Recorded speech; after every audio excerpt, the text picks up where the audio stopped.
सुप्रभात बच्चों। किसी भी चित्र को देखकर हमारे मन में अनेक भाव उठते हैं। हम इस चित्र से जुड़ी नाना प्रकार की कल्पनाएं करते हैं। इसी कल्पना शक्ति एवं अभिव्यक्ति कौशल को बढ़ाने के लिए ही चित्रलेखन को पाठ्यक्रम में शामिल किया गया है। एक ही चित्र को देखकर आप सब में अनेक विचार आ सकते हैं, अनेक कल्पनाएं आ सकती हैं। सबकी अभिव्यक्ति में थोड़ा बहुत अंतर भी हो सकता है, लेकिन उनका मूल भाव समान होता है।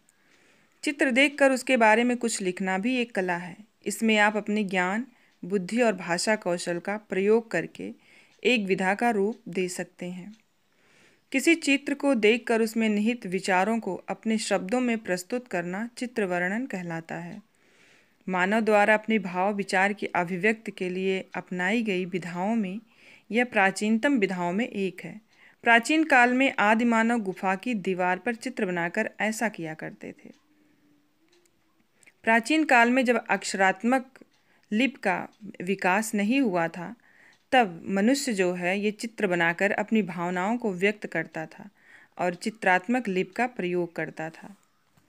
अब चित्र वर्णन करते समय हमें किन बातों का ध्यान रखना चाहिए, किस पॉइंट पर हमें ज़्यादा ध्यान देना चाहिए, आइए जानते हैं। नंबर 1, चित्र को 2-3 बार ध्यान से देखना चाहिए। नंबर 2, चित्र के मूल भाव को समझने का प्रयास करना चाहिए। चित्र में उपस्थित कहानी को शब्द के माध्यम से सामने लाने का प्रयास करना चाहिए। चित्र वर्णन हमेशा वर्तमान समय में ही करना चाहिए। जैसे चित्र में एक चिड़िया आकाश में उड़ रही है। अब इसे हम इसी तरह से लिखेंगे कि एक चिड़िया आकाश में उड़ रही है। ये नहीं लिखेंगे कि चिड़िया आकाश में उड़ रही थी। चित्र में आए भावों को क्रम से लिखना चाहिए। भाषा सरल होनी चाहिए, वाक्य छोटे और विषय के अनुकूल होने चाहिए। जैसे उदाहरण के लिए मैं एक चित्र प्रस्तुत कर रही हूँ और उसके बारे में 5 वाक्य भी बताऊंगी। इसी तरह आपको भी एक दूसरा चित्र देखकर 5 वाक्य अपनी नोटबुक में लिखने होंगे। तो प्रस्तुत है ये चित्र।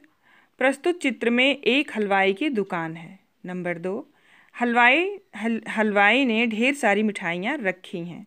नंबर 3, हलवाई की दुकान गांव के बाहर है। नंबर 4, उसकी दुकान के सामने एक ग्राहक खड़ा है। नंबर 5, हलवाई उसके लिए मिठाइयाँ बना रहा है।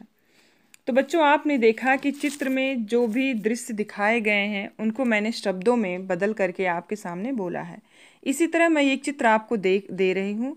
उस चित्र को देखकर आपके मन में क्या विचार आ रहे हैं, उन विचारों को आप 5 वाक्यों में प्रकट करिएगा अपनी नोटबुक में। धन्यवाद।